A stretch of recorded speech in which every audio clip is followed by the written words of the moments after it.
All right, Chris, we should be here. We should be live. Everything should be awesome. I think. How's it going, That, buddy? that was too many should be's. Now I'm I mean, nervous. we haven't been on for like a month here, so it's apparently a month that you get rusty real quick. So I think I got it all. I think we're good. Alrighty. Everybody, welcome to episode 98. It's actually happening. It's actually live. It's actually on YouTube. Man, I gotta hit 100 before Christmas, man. We can't bail anymore. that's a gamble. It's like playing the odds here. It's like, will it happen? Won't it happen? Who knows with these guys? On that note, sorry folks for the last few weeks as far as delays and whatnot goes. Just life gets in the way, and unfortunately, we do have lives that get in the way, as it turns out. So, but we're here, we're alive, and we're talking VR. Yeah, and I'm working as hard as I can to get rid of everything in my life that would be in the way. Nice. My quest, burn it all down. Were you playing anything? You and I really haven't spoken a ton. No, we haven't. It's been. weeks. I'm playing a game I can't talk about. I guess I can. It's the Da Vinci something or other. I can't remember the name. So good shout out, Grant. Good shout out. Yeah. I'll have a review it next week, anyways. Room of Da Vinci or something like that. I don't know why I'm blanking right now. Puzzle game, right? It's a puzzle game. Comes out next week for Quest and PC, I believe. So I've been playing a lot of that. But embargo, perhaps we can talk about that. I've been diving back into other games for the Horizon feed stuff, just kind of dipping my toes and just random stuff. I dove back into World, actually. The World, Oh, really? And they actually improved the game quite a bit. If you remember, the game was originally like it was like Google Earth, but it was like in a smaller space. Like you only generate so much of the map in front of you, and then the rest of it was just like a 2D background. Yeah. They've since updated the game. It's now, as far as the eye can see, 3D rendered environments. So it's very much more on par with Google Earth in that regard. Is that a Quest 3 only thing? I don't know. I think it's Quest 2 as well. So I think they've been messing with the game, and that World came out a year and a half ago now, something like that. It's been a little bit. So they've obviously been listening to feedback and improving the experience. And I got to say, it is definitely a lot more on par with Google Earth in that regard. There's still a bit of jank, lots of pop-in as things kind of render and load around you, especially when you first get into the game. It's just you just basically just sit there and wait a minute while everything kind of just like forms around you, and then proceed to like navigate and do everything. But in my time with it, I was actually pleasantly surprised at the improvements. It's definitely, I said before in my original review, it's like Google Earth Lite. But for Quest headsets, I thought that was a pretty acceptable standard. But it seems they've kind of gone above and beyond for what I thought they could do, and now it's an overall better experience. So I'll give World some props for that, I guess. Well, my understanding was that that World, I don't know what else to say. That's what it is. It has. My understanding, or my takeaway from the review, because I didn't really play a lot of it, even though I have it on my headset. I dabbled, I guess, briefly with it, but it felt like it was very much like leveraging Google Earth. And I don't know what kind of algorithms they were using. I think it is even more now, actually. I think they're working with Google Earth even more in depth. Okay, are they? Yeah, maybe. It's all over their stuff, and it says like use the Google Earth thing. Like they're using AI stuff in there as well. So it sounds like hopefully, maybe that's what I'm getting at. Is that Google Earth VR? For those of you who've never played it, it's only available on PC. It's awesome on PC, and it's one of those few like VR gems that are still just left completely on this little PC island, and it's amazing. It is actually pretty freaking amazing. If you guys have the ability to play it, I definitely suggest you do. It's impressive. And what it did was like it was a Google funded VR app. And so there were parts of it that were really VR'd and 3D'd. Those are technical terms now. Yes, I see that. Right. But there were but there was definitely like rendered parts of famous cities. I feel like for those of us who, if you've got the beefy enough PC to play Microsoft Flight Simulator 2020 or 2024 now, that's kind of replaced some of what they were doing in that game, because that's what that game has done. Is they like went into in Microsoft Flight Simulator, they're constantly updating it, because they'll go into cities and they're like hand touching it, like they're actually going in and they're adding in additional detail from what from what can be pulled from satellite data, and they're going in and actually like not video gaming it, but they're like going in and almost hand painting and rendering it properly. And Google Earth VR was doing some of that, and my understanding was that it never actually got finished. Like they just cut funding. Stop. I think again, this is like circa 2016 or whatever when a lot of companies thought VR was going to explode, and they just didn't realize that what the realities of that was going to be. So I think this funding got pulled, which is unfortunate because come on, Google, you got Google money. But I'm sure that that'll like happen again. Like I agree with you. I think that at some point they probably will. We all know what that's going to end up on. It's going to it screams a Quest thing, and I'm surprised it hasn't happened yet. And that's probably why World was like, well, there's definitely a spot for us there. I mean, World did some really cool things, like the fact that you could kind of like they built in kind of like trivia games, and you could go in with friends and explore areas and stuff. So that's cool. I'm going to jump back in and try that again.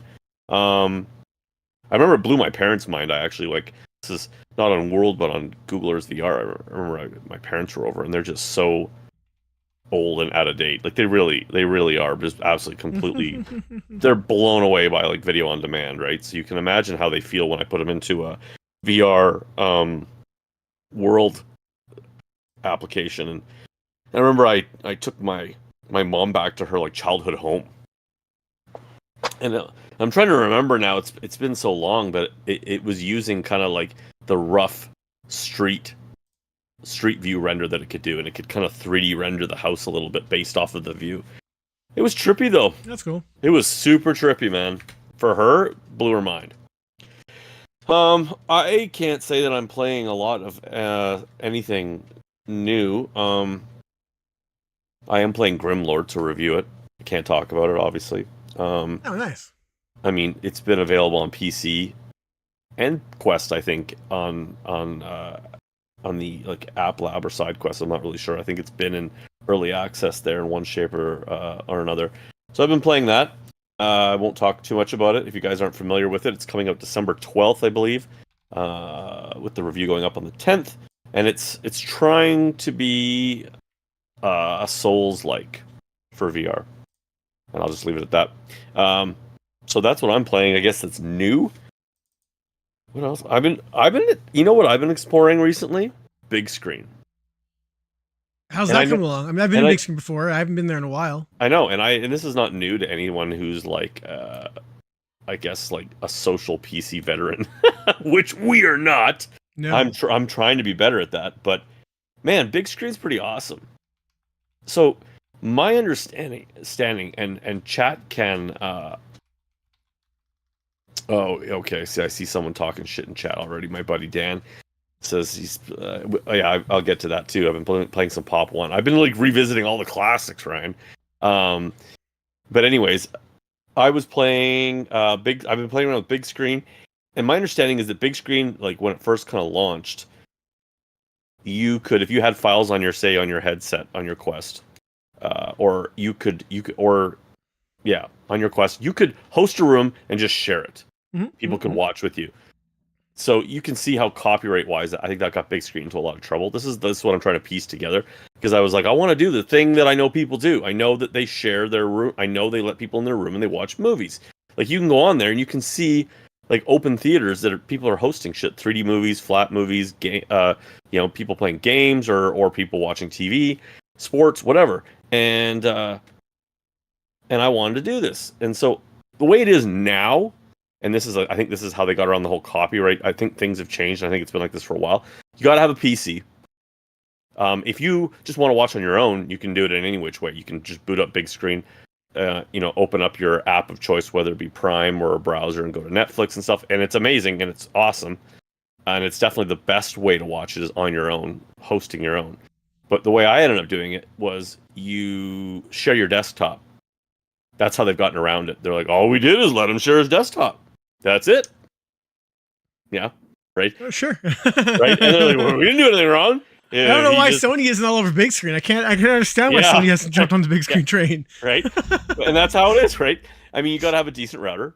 That makes sense because I remember people in the past, like friends of mine, saying like it was always like who had the best internet to host.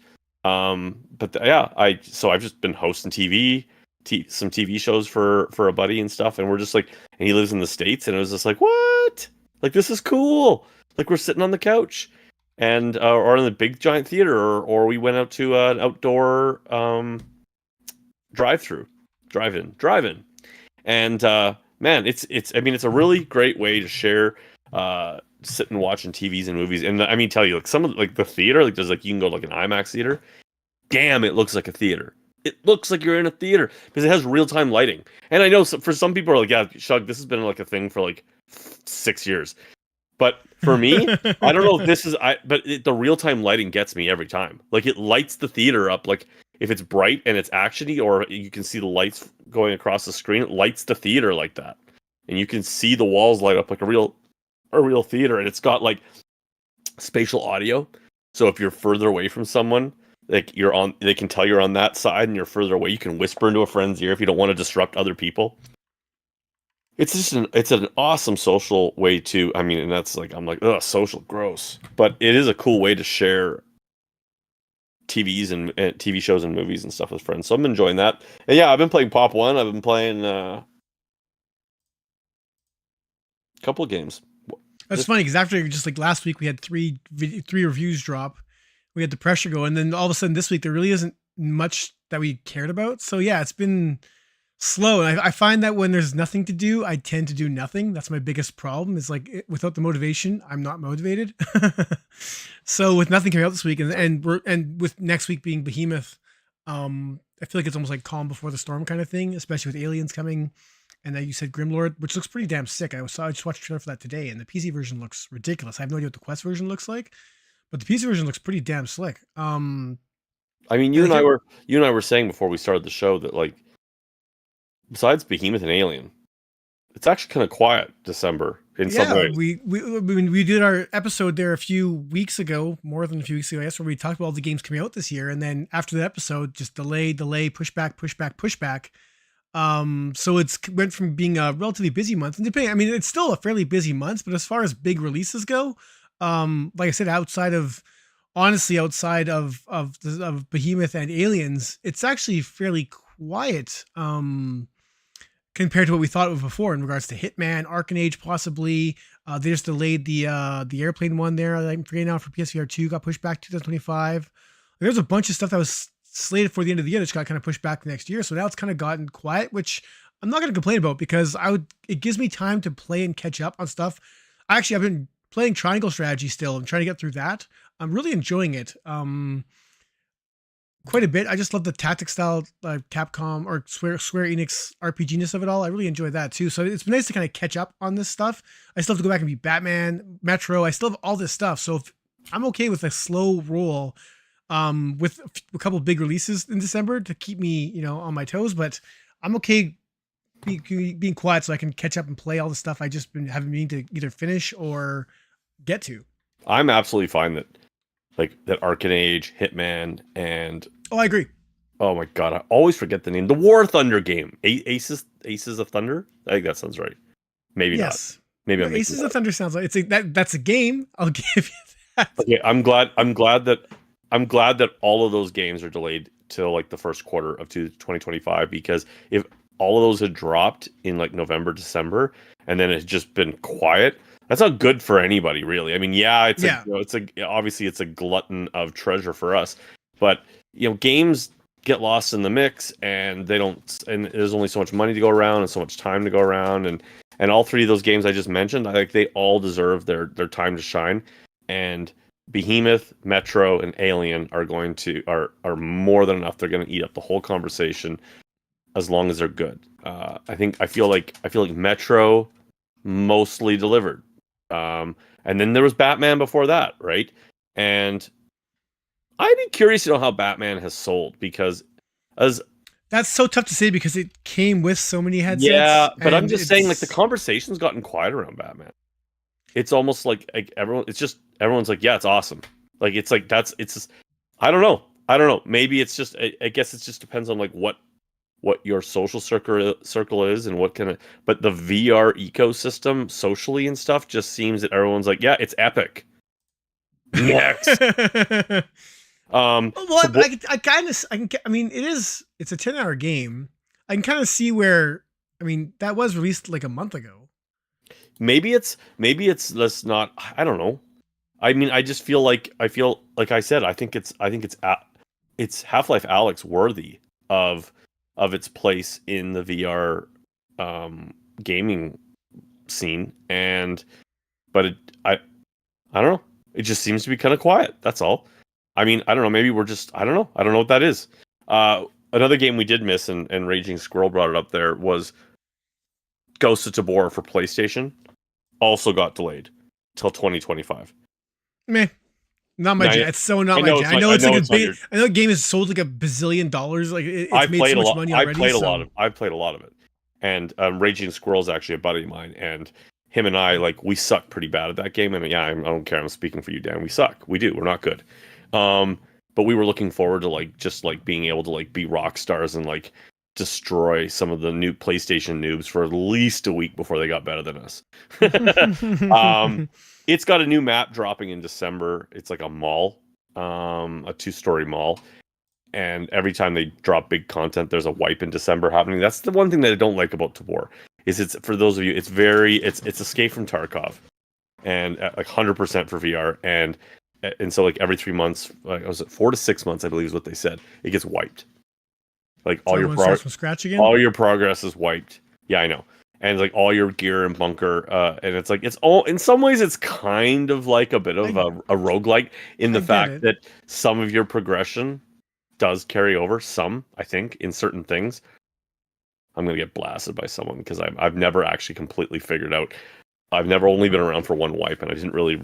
I'm not sure exactly what you retain, but regardless, everyone, it's a leveling, right? It levels everybody, and so all the people that had all the high tier gear are back scrounging again. So, anyways, Ghost of Tabor. I know it's not your jam, man, but it's got some of the. It's got. I would say it's arguably got the best gunplay of any VR game. Sure. It's kind of into the radiusy, but with real people, so that helps. You're not shooting at shadows. But the gunplay is really good. I like shooting at shadows, and I hate people.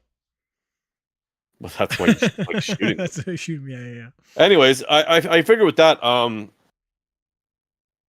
guess before we jump into the topic, I just want to say thank you to everyone who's with us. It's been last couple of weeks have been a little rough as far as getting this thing happening on Thursday nights and live and all that stuff. And of course, our patrons, you guys are awesome. We don't promote you guys enough. And of course, if you want to support the channel, guys, that's always an option for you. And with that, topic time. Topic time. This is your topic, so why don't you introduce it? You'll word it better than I will, I'm sure. All right, so my topic is gay porn in VR. So I'd say surprise, bait and switch here, guys. How big is too big? Does depth matter? I'm talking VR depth. There goes the algorithm. Continue. So, guys, the real topic today was I wanted to talk about games that could have been epic, that were could have been awesome. They could have been so good, but they missed the mark in one critical area. And I said to Ryan, I'm like, let's just I want to have a chat about these games that were just there was just something about them. A lot of times it's I think one of the things that hurts VR games is team size, budget, lack of budget, lack of team size, and a lot of times that results in just content and a game just falling flat because it might have been great, but it just ran out of money or time or both, and the result is this amazing game that just didn't have enough content to get going. And I just thought of another game to add to my list, but I already have a list we could easily do a 2-part to this thing. I'm pretty sure I've got a substantial list happening on my end. Well, I'm gonna kick it off with a strong title that I can't remember the name of. Wait, what? Because now I gotta. Okay, I need your help, and I need chat's help. Always forget the name of this game. It was that PSVR 1 game. Okay. It was an online It was kind of like a hero shooter, but you were like in an airship, like a spaceship airship. It was kind of had like descent type flight controls. Oh, it was Yeah, the game show thing, right? yeah, Did, maybe. did you control a ship like with crew? No, Oh, you're no. talking about You're thinking of blood. Is it Blood and Honor or whatever? Blood and Honor. No, you're talking about the The game that other got one. removed Yes, from. yes. Jesus, I just went through the list. I know, and it wasn't, and it Come on, didn't come up. guys! Descent style controls. It was multiplayer only or online only, so even you couldn't even play the single player stuff. Damn it, that's gonna bother the hell out of me. I know, and I always forget the name of it. Yeah. PS. Man, this is stupid. Talk about your game. I PlayStation can't VR. until we have the title. So I said we're starting strong, and I can't remember the name because it didn't make my list. Come on, man. Come Star on, Blood man. Arena. Starblood Arena. Thank Oh, God. Was that? set for the save, Oh, dude. okay. You're not allowed to do that anymore. Okay, Star Blood Arena is what I'm going to kick it off because I feel like that is a game that was awesome. Like it was awesome. It was so much fun, and I feel like that's a game that should have come out now. I mean, there was two things that hurt it. One, player base. There just was not the player base on PlayStation 1. I feel like there was a few games that suffered from that on the PlayStation, especially in those we've first couple of years. told the story on this pod before. What's the game called again? Starblood Arena. I'm just gonna see if I have footage for it here. But I mean, no one like the first like 3 weeks of that game, the launch, were absolutely brutal. I don't Yeah. have footage. Son of a bitch. Because it launched and the online didn't work. It didn't work for like 2 weeks. You couldn't connect to a match, so you were only stuck playing single player only. It was awful because the single player isn't why you played the game. It was there, but it was basically just it wasn't like a campaign. It was just basically like next mission, which is another map, and you play against AI. And then another map. Yeah, there wasn't like any kind of story involved, nothing like that. So being stuck playing a single player only sucked, and that was the game's launch for weeks. So we just said Batman, how no one's talking about Batman weeks later. The same thing happened to Starblood, only Starblood wasn't Batman. So just the interest was there, and then by the time they fixed the game, no one gave a shit anymore. And it killed the game. I think personally that's what killed the game above anything else, because the gameplay itself was pretty damn awesome. It was. It's just that I guess I think of hero shooters and if you guys know what I mean like an Overwatch type of game, right? Where you've got like a specific character that has very unique abilities that they bring to say like a team makeup, and I felt like the characters that they had, like as far as like the actual like character themselves, they were quirky enough. They were somewhere in between memorable and forgettable. But the ships themselves were cool, and they were fun to play, and they were. I mean, just they had like neat abilities. I mean, like one just had like double big miniguns and stuff, and they were. It was a really good playing game. It was just fun, and I feel like the thing that hurt it was that there were not enough different ships. This is what I'm saying, like content wise, I felt like there weren't enough different ships to be able to keep it interesting among like who you were going to be up against. And the arenas, there were a couple of good arenas, but there wasn't a ton of arenas. And so I feel like as good as it was, and as much as it had a small core fan base that really loved it, it just was missing content. I feel like it was missing content in the fact that with a hero shooter, you either need to have a great progression system, which it didn't have, or I don't remember what it was. Then was there any progression? Was there? Yeah, there was some. You like, I think it was like typical like hero shooter stuff. Like there was skins, mostly skins inside and outside the ship and everything. And most of these hero shooters are not like, there's no like, mostly it's skins and like emotes and stuff like that you unlock.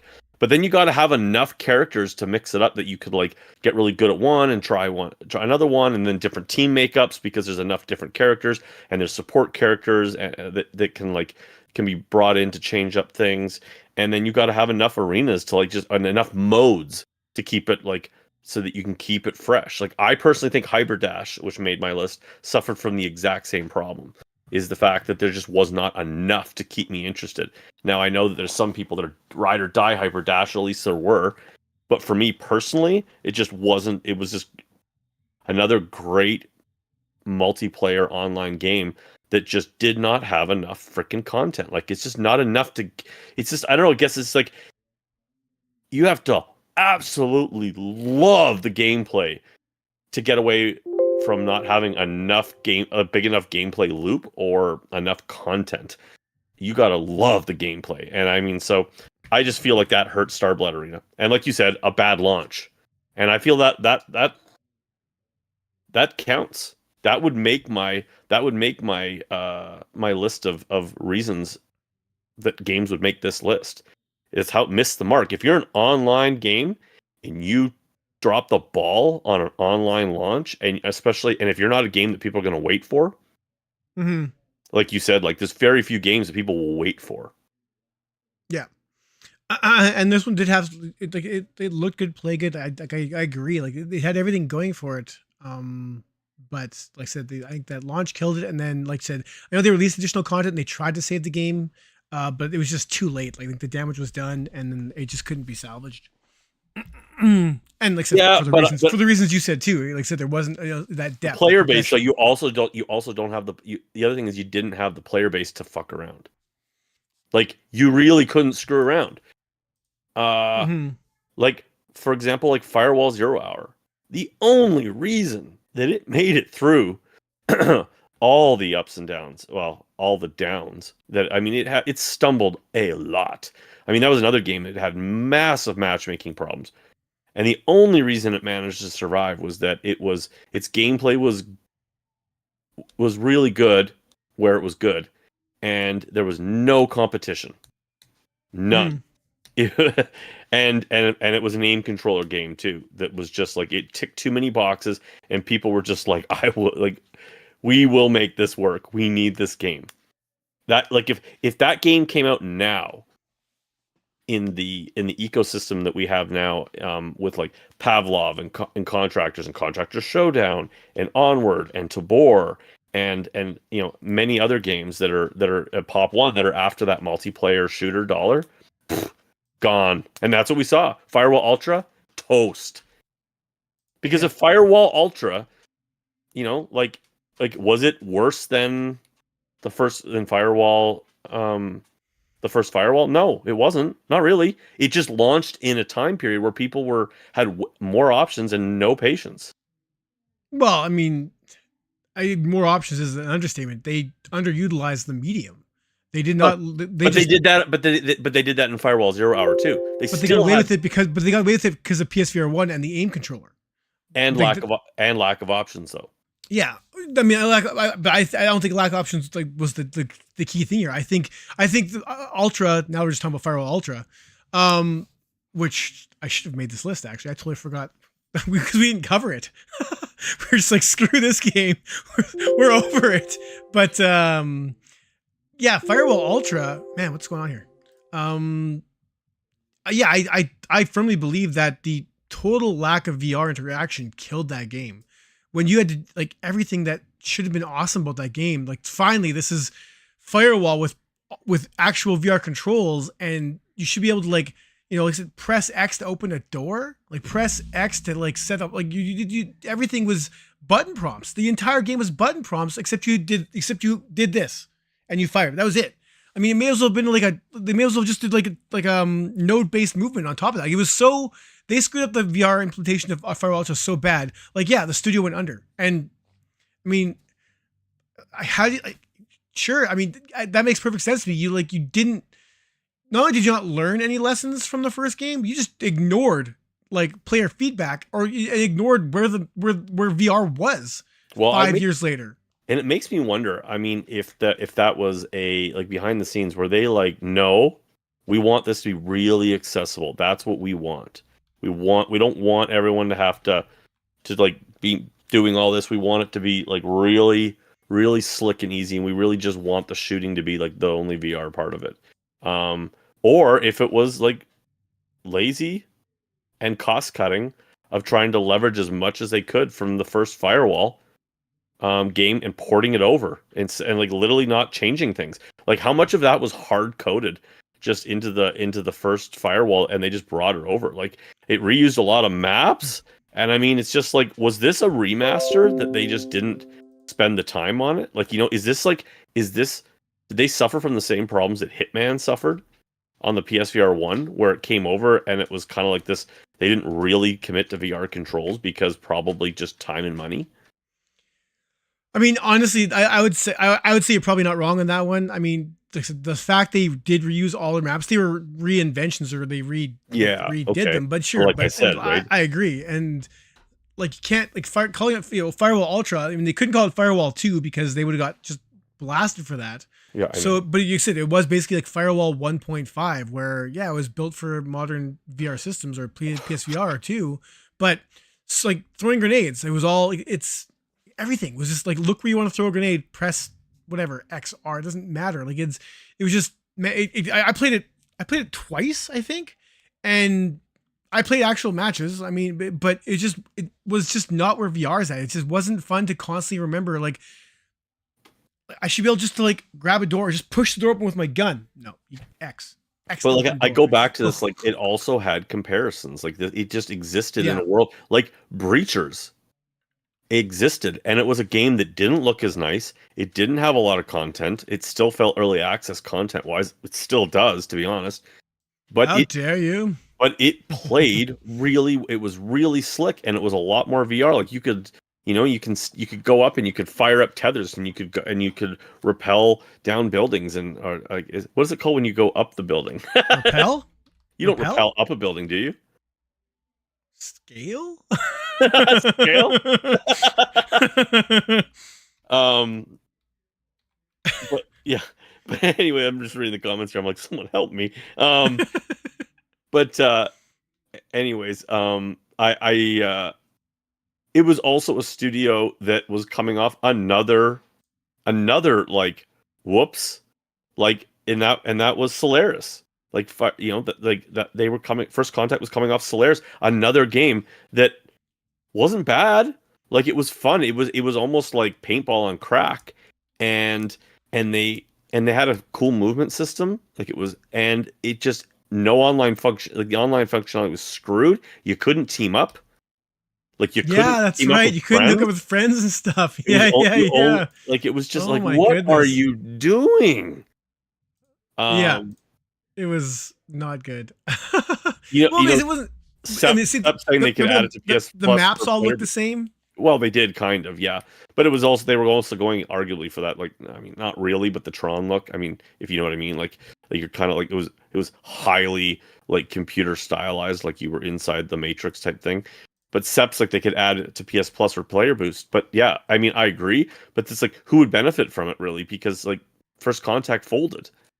Like my understanding is that Sony's keeping the servers alive for Firewall Ultra, Yeah, yeah. and The studio's done. They're done. They I released just a few more patches. I think that's it. I just don't know who cares on the Sony side of things. But I agree. Honestly, at this point, let her buck on PS Plus. But at the same time, it's like, does Sony even want to promote that game?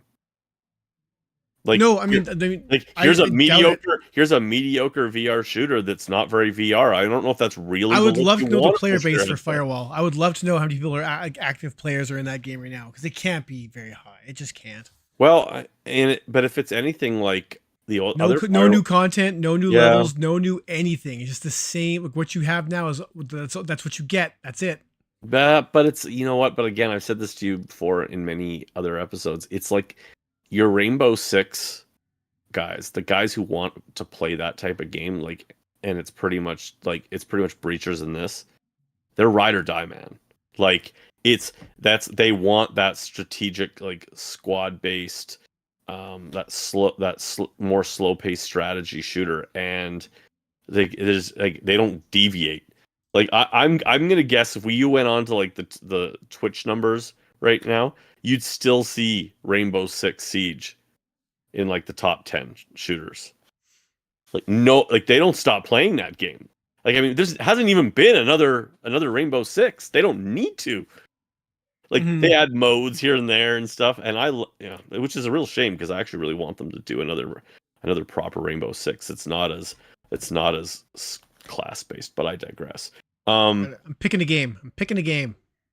I just, you know what? Before we move on, I just Bitch. because it feels like it fits in this grouping so well, is I want to mention Larcenauts is another one. It just fits in this grouping of games we're talking about, and Larcenauts had a few key problems to it that I thought. I don't know if you remember Larcenauts very well. I do remember. Well, I This mean, well enough, I guess. this came from the guys that did Farpoint. thank you. Farpoint. You can And do uh, and it. I remember most of us, especially on the PlayStation side, were just like, "What?" And only Quest and PC, like they just abandoned PlayStation. Like it just felt like such an fu.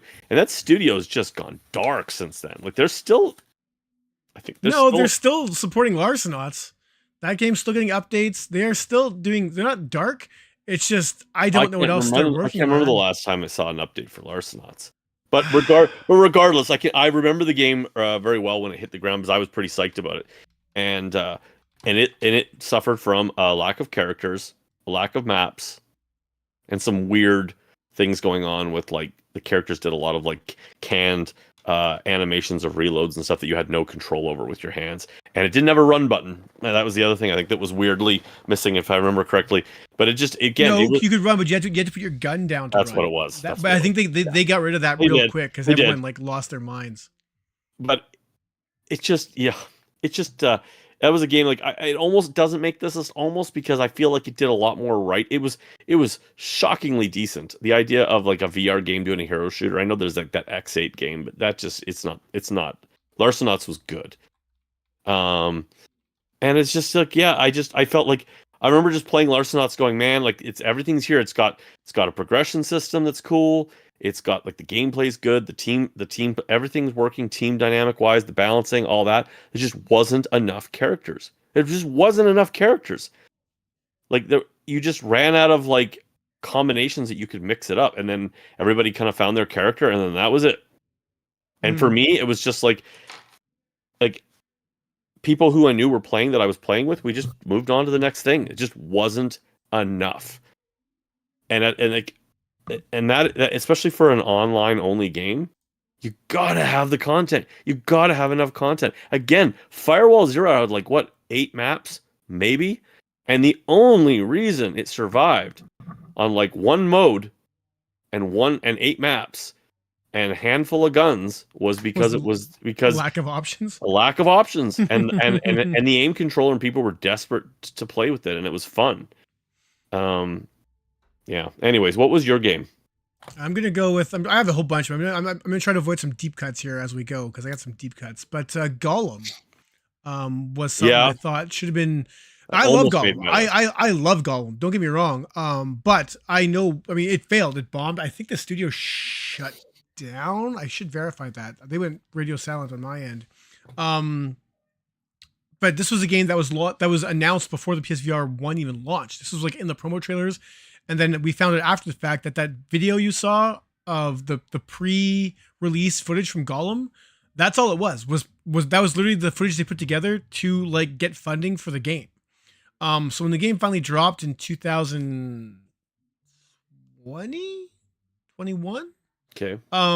it came out with the wonkiest control scheme on the planet, and they fixed it Yeah. as best they could. But the moves it's the moves that kind of I think to me killed the game, but it's the control scheme that really messed things up. And I think had that game had the PSVR 1 had proper VR controls, I think Gollum would have been legendary. I think it would have been absolutely like so fun to play. Like balancing the combat with both hands and being able to move around, not just kind of be stuck in position, would have been a game changer. But as it stood, it's very much like what's the slasher game from the guys that made I Expect You to Die? Until You Fall. It's kind of like it's like a slowed down version of Until You Fall, like these massive, huge stone golems. But I wrapped that game. I was trying to 100% that game. I enjoyed it so much, but it was a huge bomb. Yeah. Thought, yep. Well, I'm doing two things at once. So Highwire Games with the guys who made Yep. made Gollum, and it looks like they have moved on to a first-person shooter in flat Yeah. called 6 Days in Fallujah. This does sound familiar to me. It does sound familiar to me too, actually. And it's in early access. It's supposed to be all right. It looks pretty. It looks Gollum pretty to me cool. is It's a tactical Gollum to me is shooter. one of those games that like this is something that Sony should port to PSVR 2. The list of great PSVR 1 only games, this is one of them. And it could only benefit, even if they stuck with the control scheme they have now, it could only benefit from the PSVR 2 as far as just having proper thumbsticks, man. Like that's all you need to make this game better. But it just the moves were wonky, and like I said, There's a lot of games that make this list that are like. No, I know. I right down actually the tried middle. to like avoid just like attacking the PSVR 1 because it's not the PSVR 1's fault. But there's a few of them on there for sure, and this is definitely one of them. Let me when we talk about the PSVR move controllers killing a game or being like the thing that held a game back, Gollum isn't actually one of them necessarily. Like once they revamped the controls a little bit, I didn't actually hate it. I believe it used the nav controller too. It was one of 2 games that used the nav controller. Yes, and I didn't hate it actually. I actually felt that Gollum just moved a little slow. It was definitely it was a little clunky. If they just ticked it up 20%, I think it would have made a big difference. But man, I actually really like Gollum. So do I. I'm watching the footage right now, and I want to play Gollum again. It Like, it didn't make my list because it was like actually like that didn't kill the game for me. Like, and I also didn't. I don't know how it worked, but like as I reviewed it, and somehow I didn't actually end up playing it until they fixed the controls before it. Like, well, but if you wanted to use because the move controllers were a mess, that's undeniable. But you could play with one move controller and one DS4. Which was awkward AF because you had to have a whole DS4 in your hand just to use the thumbstick to walk. yeah, Or it was just I did. Messy, yeah, and it was just messy. I didn't hate it. I just remember it was like there was like weird vomit-inducing controls in the very beginning there. Oh yeah, they were bad. Like, if you find reviews, all the reviews to this game, every outlet was just like blah, like this is blah. Like I went on my way to put out an updated review just to hopefully give them some positive PR. But every review out there is just like, man, the controls here are ridiculous. Like it's crazy. Well, this is to me this is the game that comes to mind when it comes to damn you and your move controllers wrecking a game, and that would be Immortal Legacy. Oh, I got that footage ready. Do you? Look at you. Dude, I'm trying to be better here. I got my downloader stuff, but I actually have this one. Look, Immortal Legacy. First of all, they fixed the controls. I know. Well, they fixed them. They attempted to fix them. Well, yeah, with the moves, it still moves. Sorry. No, but it was weird. I remember it was weird though. It wasn't perfect. It was like, oh my god, no, it was because okay. Don't I remember correctly? Didn't they have it so that it was like left and right were actually split on the 2 hands, if I remember correctly? Yeah, and they were like, and I think they were the face buttons. So it was like left was like square and X, whatever it was. Yeah. And then, but to walk forward was like you had to push down the thumb, like the move button, whatever the hell that button was. But it was a mess. But they monopolized your hands, if I remember correctly. That it was like right was on the right hand and left was on the left hand, like you used a face button. But we couldn't do the normal thing that we were used to, which was like a walk button forward, fine on one hand, and then turning on like with 2 face buttons on the right hand, and it like monopolized the controllers. I'm just trying to remember now. And because you needed both hands to turn, you couldn't like turn. Yeah, it was like Resident Evil. You had to like stop and turn, and then it was like, so tanky. It almost made it into tank controls, and I just remember the whole game. I was always like thinking. Yeah, and it made it super clunky, and so combat was like sidestepping, like get into cover. Okay, got to do the thing, and okay. Now it's like back into cover. Like it was just it made a very clunky experience, and I'm watching my footage now here, and I think they had click turning only. There was a whole bunch of things in there. There was a bunch of stuff, and they did patch it, but it was a game that kind of came out of nowhere. It was like a Sony first party game from like some Japan studio of theirs, and it actually looked great. It kind of felt like Uncharted meets Tomb Raider, which is Uncharted with shades of Metal Gear and Resident Evil. This game had so many layers. It had the voice actor that played Geralt in The Witcher. Yeah. Like it was like Like it was and it had that hot sexy little chick that was like just fucking eye Oh, what the candy. hell was her name? Like, Was it oh, like she's teacup or something? yeah, it was like she was a Yeah. streamer.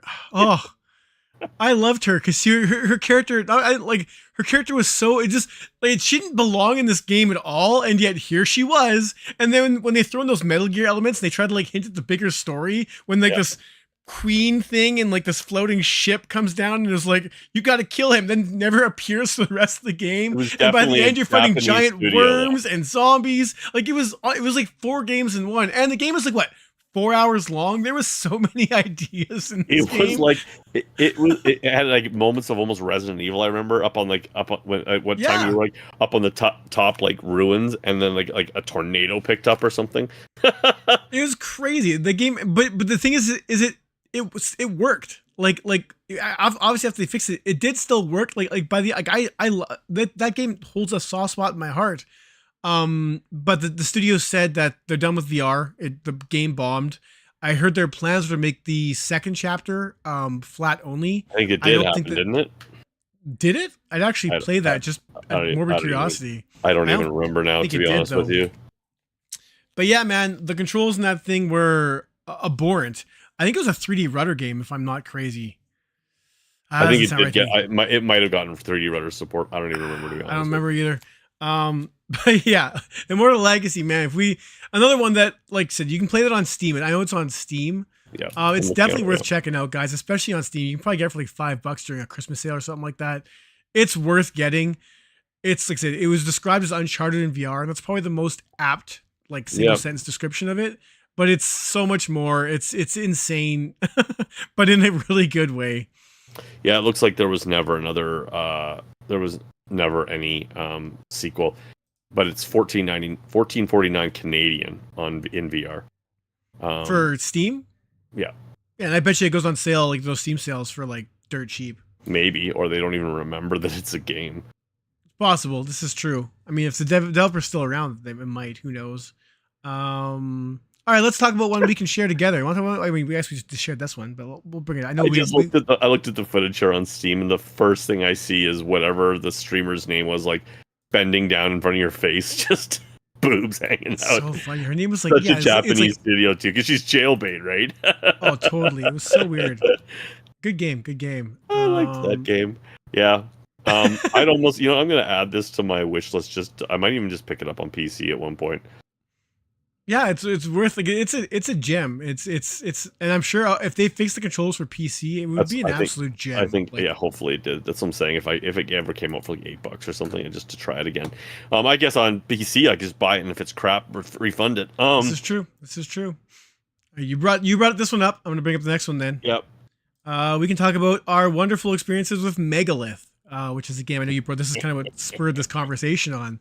But man, Megalith, I loved what they gave us, which was this 3-player online or 6-player, like 2 teams of 3, MOBA style hero thing. It was great. I think there was like 8 characters to choose from. You had to basically you had to squad up. You had to protect your side of the map while trying to attack their side of the map with these heroes. And you could like summon little peons that would like take out these heroes, and everyone had different powers. It was a really slick MOBA. It was fantastic, honestly, except it had 1 stage at launch, and the second stage, I only got 2 stages. The second stage didn't happen until like 6 months later, I think, and by that time, no one was playing. And the second stage honestly wasn't like anything. The first stage was actually a better level than the one they released, and after that, they were just like, we're done. That's all we had planned for this game. Was it? I mean, it's got to be. I mean, I think that's if I was like to be able to look behind the scenes. I'm gonna guess when that game first dropped, it had a spike of interest because a MOBA in VR. Like I don't know, has anyone done a MOBA since then in VR? I don't think so. I'm Like, sure it's which is- happened, but I don't think to Not that I can think of, and it's like not, at least not successfully, and that's crazy because, like, MOBAs are they're not my jam, but they're a huge chunk of the gaming market, and they make a lot of money when they're done right. And yeah, I mean, it was a hero shooter mixed with a MOBA. That's essentially what it was. But it just, like you said, it just didn't have enough. It didn't have like one map essentially until it got the second. And it had like not enough characters, but every character they had was great.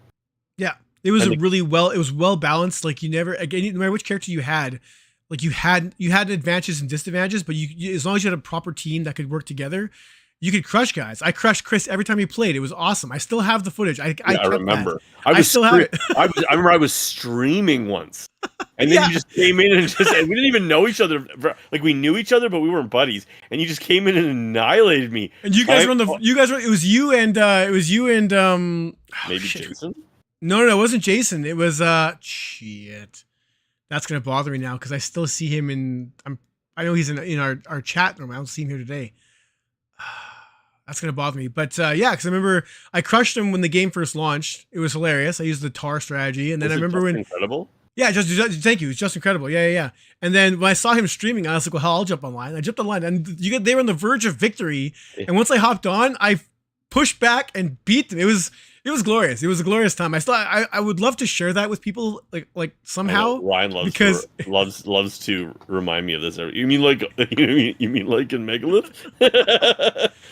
Oh, but it was such a fun. But it was a blast. Every time I hopped on that game and played, I had fun.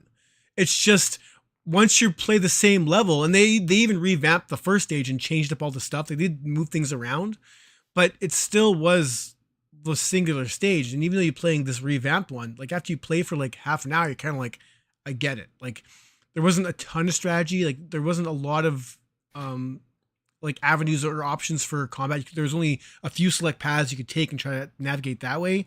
And that's what killed it, man. That's what killed it, was just that lack of stages is what honestly content. What 100%. Yeah. And it's multiplayer actually worked. Like it's matchmaking and all that. That'll work. You had to pay for one of the heroes too, if I remember. I remember that when they launched, one of the heroes was a paid for hero as well, which was funny. It's like, oh my god, like you already don't have content. And then you're locking some behind a paywall. That's also such a no-no when it comes to like any kind of hero shooter and stuff. Like you don't lock players behind a paywall. Yeah, and I don't know if that. Yeah. Especially, yeah. I mean, yeah. I'm not sure in Mobile Land, because I don't play them.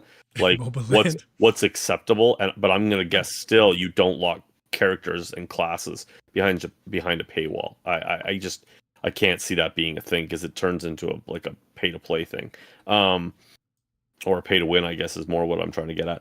There was another game that made me think of shit. What was it now here?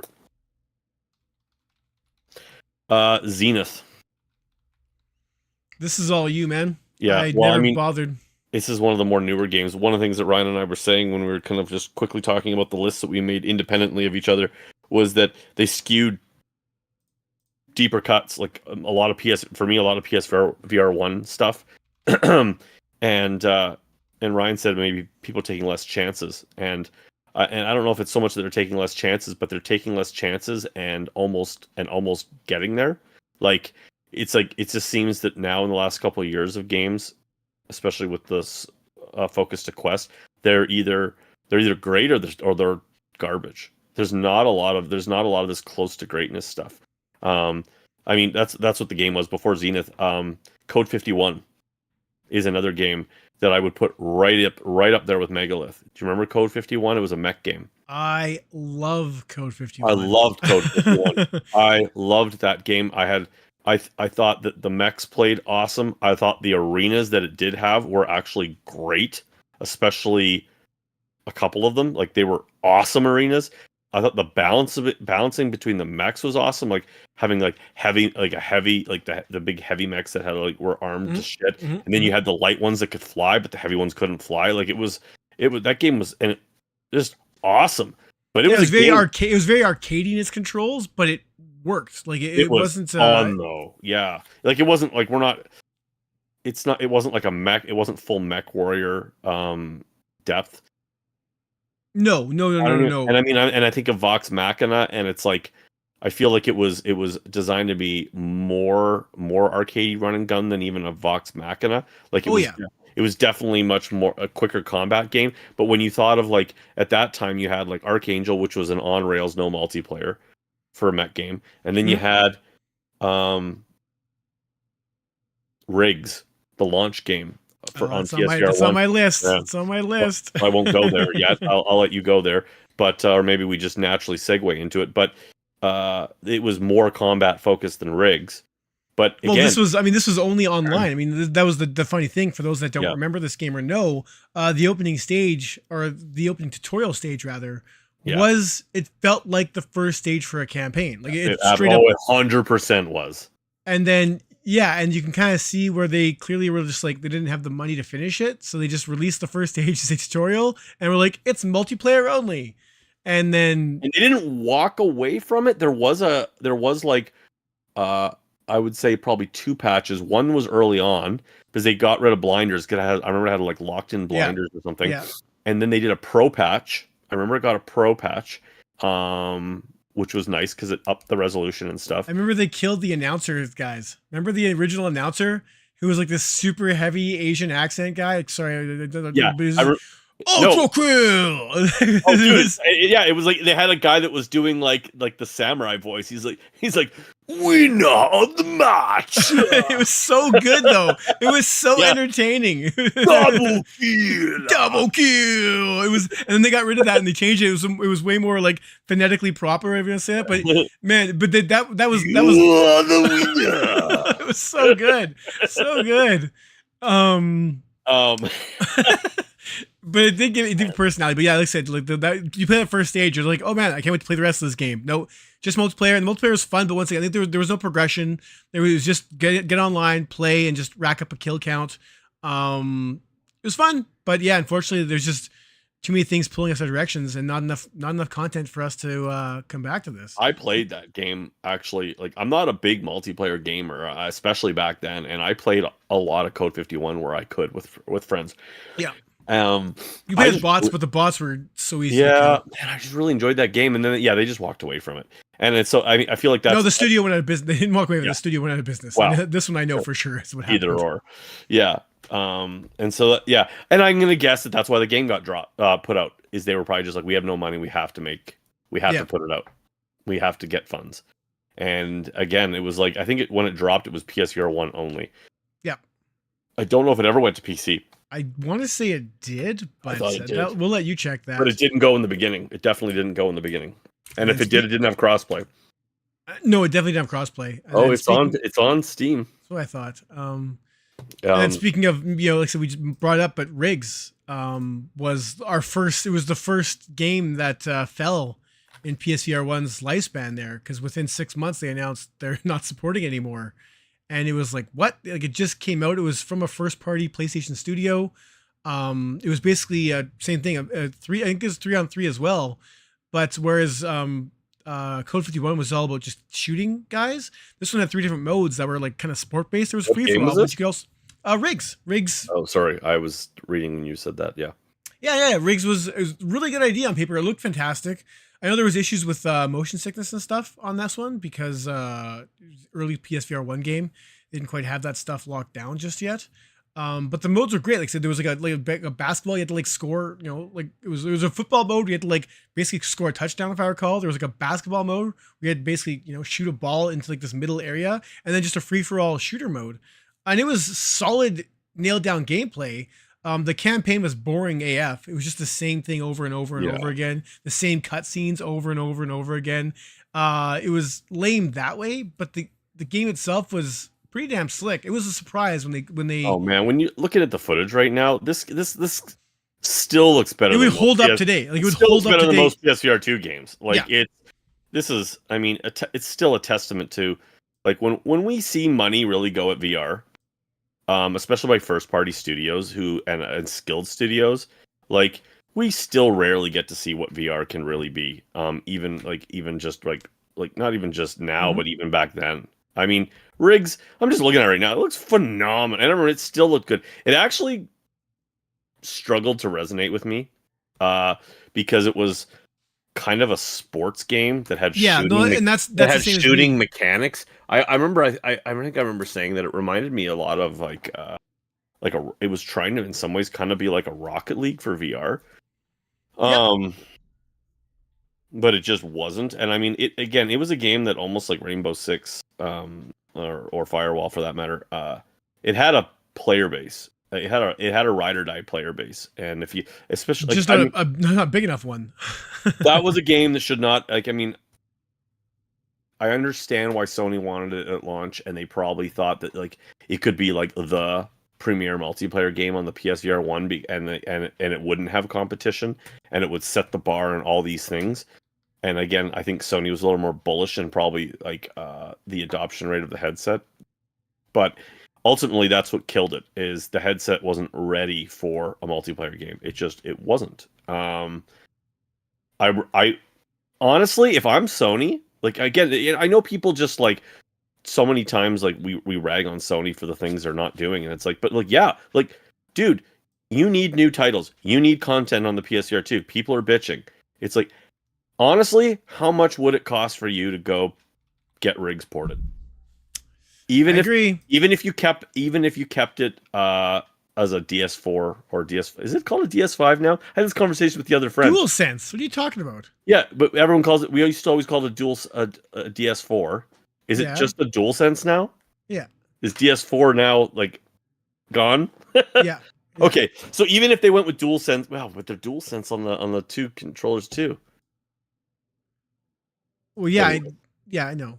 Anyways, even if they kept it with just a controller, and kept the same head tracking because it kind of worked for it, being in a mech. It tracked the controller though too, didn't it? I don't remember anymore. To aim and stuff. I think you still had to like aim. Don't remember. I don't remember. Or was it headset? It's been a while. Been a minute. Dude, I don't know. Technically, Battlezone was the shit, man. I loved Battlezone. Battlezone was sweet. I beat that game. You know, Nice. I've said to my buddy that I'm like, my PSVR 1 is now like, it's now forever in the museum. It's never going to come back out, but it might have to come back out. I know, right? This is like also this whole point of this episode was like all these games that weren't good enough. Now we're like these games were amazing. Memory lane. All the member berries are here. We love the member berries. Battlezone was good though. Battlezone does not make this list of games that missed the mark. No, Battlezone was sweet. I agree. I love Battlezone. They never fixed it for PS to work on PS5. Like even through the PS4, it was all glitchy, and it was one of the games that just didn't survive. And you hear a lot of people say, "Oh man, they should make a what you call it, a Tron game." They did. I mean, side note: if you want a Tron game and you play Dreams, there's that biking, the what are they called? Light bikes, light cycles. Yeah. Dude made two games. There was an original game, light cycle game, and he made a second one. Dude, you swear to God, it's a licensed game. Are you talking about the one that's on SideQuest? No, in Dreams. Oh, okay. So there's Dude made a sick one in Dreams. Sick. There's a SideQuest too that I recently just saw someone promote. It was in one of our comments. So I think that on a video somebody made some comment about the wish that they'd make a Tron game, and somebody said check out this game, and I don't remember what it was now. And it's like a light cycle racer and you've got like you can like throttle it like this, and you can slide. And it's like the whole Tron world.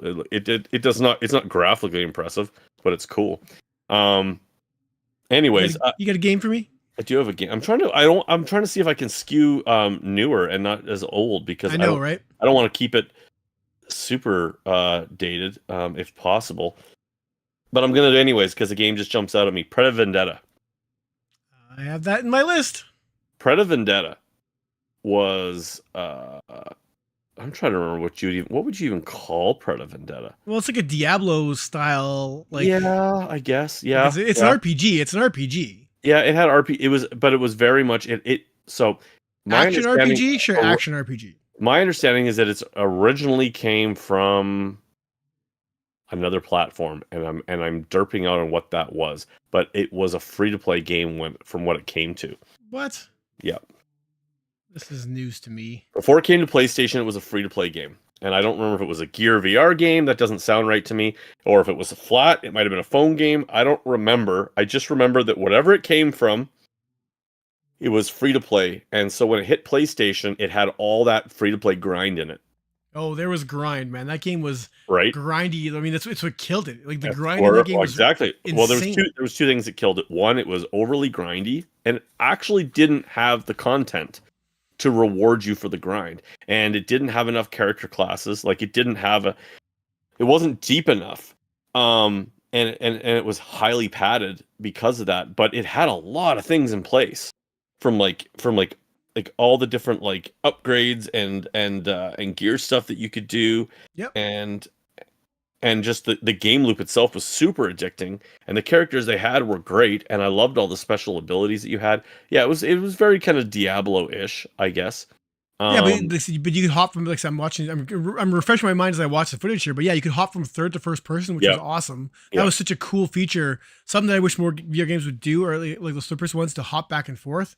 Um, but yeah, the grind was absolutely brutal. I remember this how I met AJ. PSVR Underground was through this game because this is basically where he kind of got famous as a dramatic word, but it's where he got his notoriety was this game because he was the Pred Vendetta god. Like he played this thing nonstop. I went in there one day and he's like, "Yeah, just play online. You can't play the same online anymore. The servers are down." Um, but and I just let him. I just joined with him and just watched him basically kill bosses while I held back, and then just reap the loot so I could actually get further in the campaign without having to like grind as much. mhm. Because yeah, the grind in that game, I think they patched it to. I think they reduced the grind by like 50% of what you needed to do Yes, it, and it they was did a still huge. grindy. Yeah, yeah. Like They it did a was big crazy. balancing because, like I said, it was still stuck in its free to play grind, and it was a paid game, and yeah, it was awesome, and again, like it just feel like it's high grind, and they didn't really actually finish the game. Like it was kind of an early access game when it came over, and they eventually had to walk away from it. I remember the developers saying they sold like something like, 5,000. yeah, I was gonna say it was something like 5 or 6 thousand copies. Mm-hmm, Um, mm-hmm. and they were just and like just that was that reality check of where VR was at, and that was like the PSVR one had a couple years under its belt, I think, when that dropped, and so Mm-hmm. that's unfortunate. I'll go And, with a newer game. I got a newer game. okay, Well, newer-ish, I guess. But mm, Vampire the Masquerade, whatever. never played it, so it's all you, bud.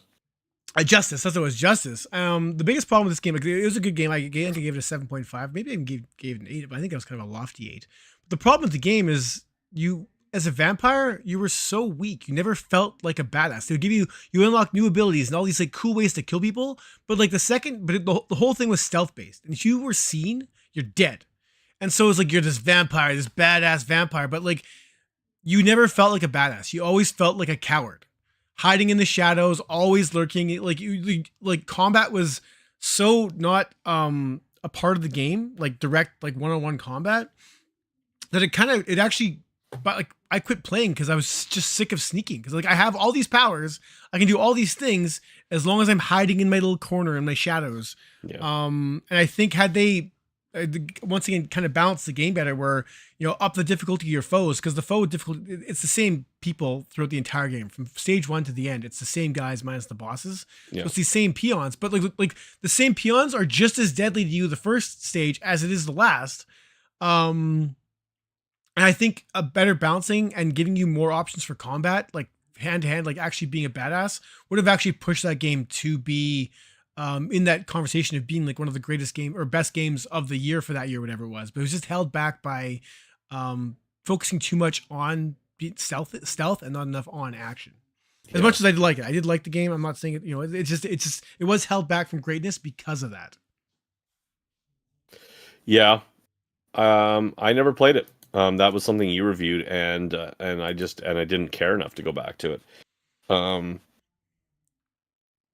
one game I touched on and I wanted to finish talking about was Zenith, Oh, and okay, yeah, sure. I think like Zenith in some ways was a great accomplishment in this massive open world that it did, and it was trying to do like kind of a really deep MMO, and I played a lot more of it than you. I don't know if you even played much. Never Um, played it at all. I mean, I I actually have got no my MMOs are just not my thing at all. well, it actually got its So hooks in me a little bit. And but the problem with the game was that it just you can't say it lacked content. I know you didn't play it, but it's not like it lacked content, but it didn't apparently it have did. well, That's what killed it. I was gonna say it's not like it lacked like it had a big world and it had a lot of things to do. But it didn't have enough for a world its size. And the biggest thing for me is it only had a few classes. and they added in a class or two, I think, as they've tried to save the game, and eventually I think it went free to play. Yeah, And it's free to play now, I believe. the studio's done now. I think they closed, or at least they're done with the game. I don't remember. I'm pretty sure they're done. And they actually came out and said like they needed to find a way for Zenith to make money. And I was just like I mean, yeah, okay, yeah, like don't release a game like this, especially a game like this, if you don't have like a source of kind of monetary. I remember actually Ryan Eagle, who created Golf Plus, just posted on X a couple weeks ago saying like to VR developers, like said like, you know, especially in this VR space, like you need to have a plan for continued monetization. You can't just have that like one point of sale. I mean, I don't know if I love that recommendation from him, because it's like that sounds like starting to like, you know, guys, you need to have a game as a service. No, yeah, that's you exactly really what it sounds don't. like. Microtransactions, more microtransactions. Now, I mean, when it comes to Golf Plus, yes, that model makes sense.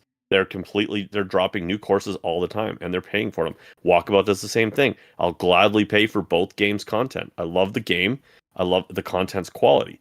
I think Golf Plus is expensive for the course. Like they can be like $13 Canadian a course. But anyways, I digress. But Zenith, just its biggest thing is it lacked character classes, because they want you to play with friends. They want you to be in a team. And and for the longest time there was two classes. That was it. It was either this or that. And the one class was far better than the other class for most people's choices.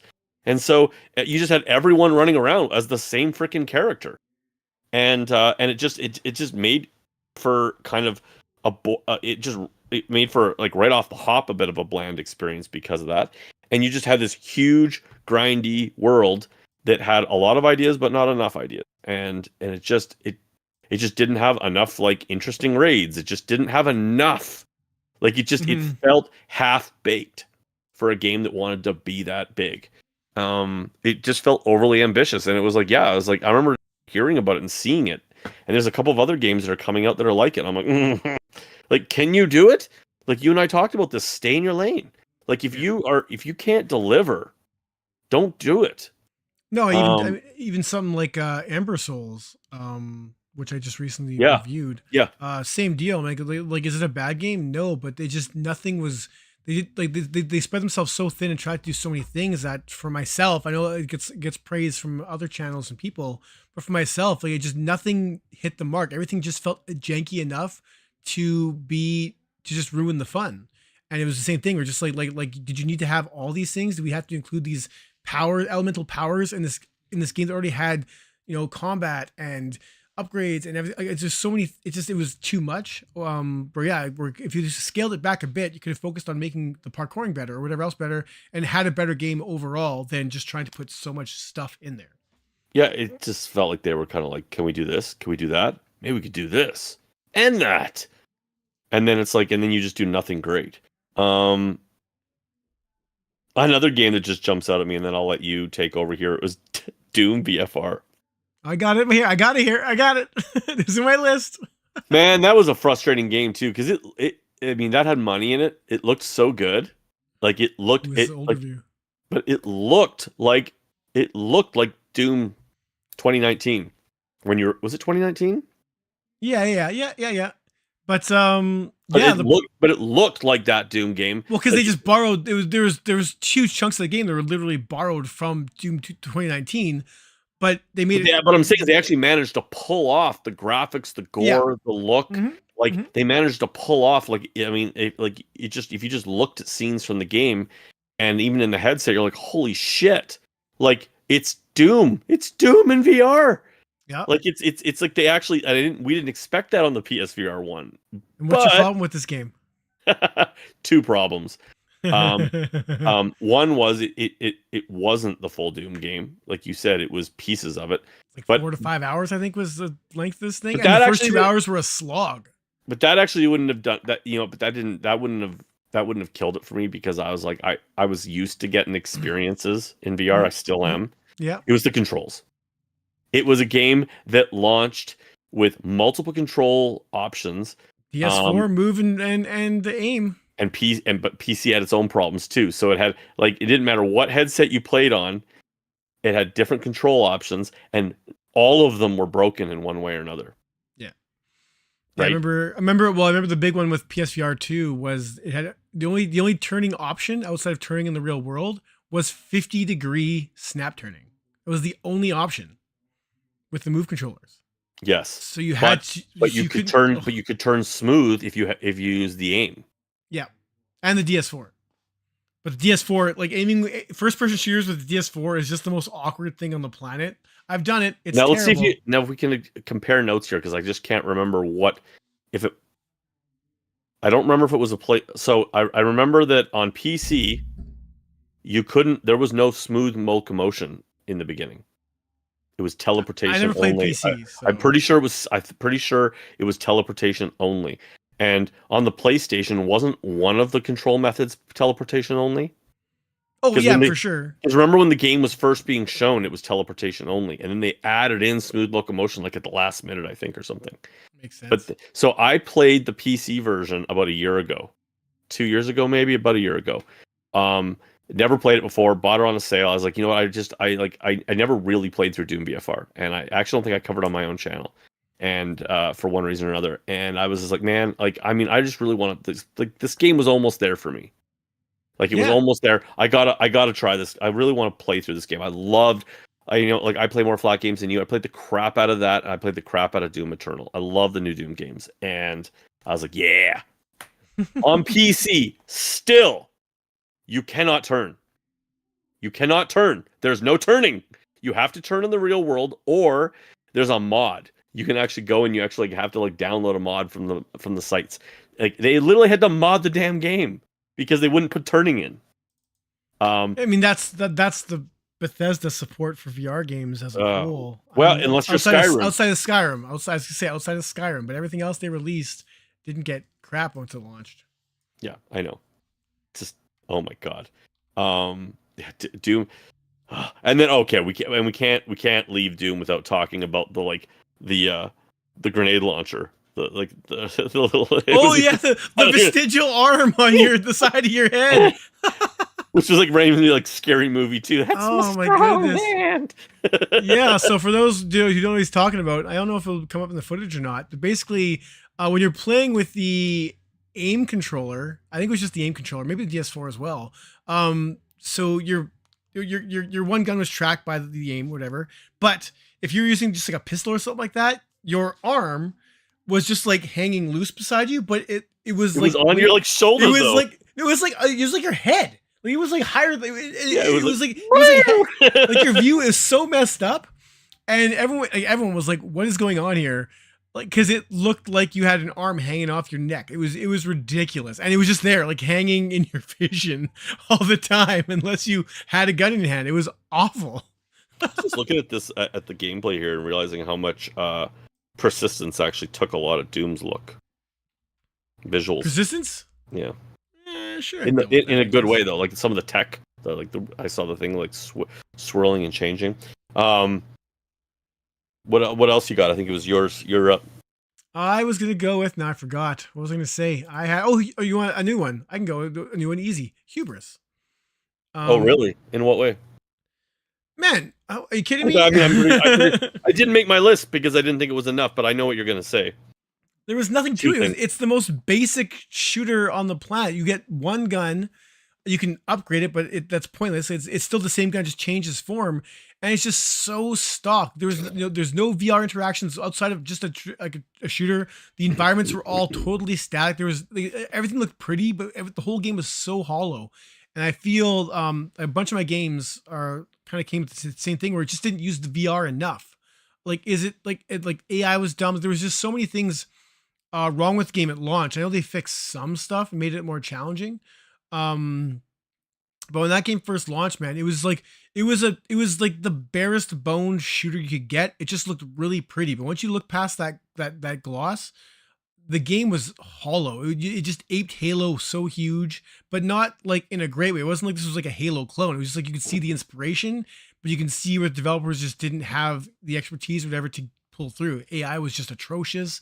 Encounters were very, very, very samey, and like I said, it never came with too many more ideas than what it had in the first stage, or the first two stages rather. And I think it gets past or gets by on its looks because it is such a pretty game on PC and PSVR 2. Definitely gets by its And looks. even Quest 3, honestly, it's still a pretty good looking Quest game. Yeah.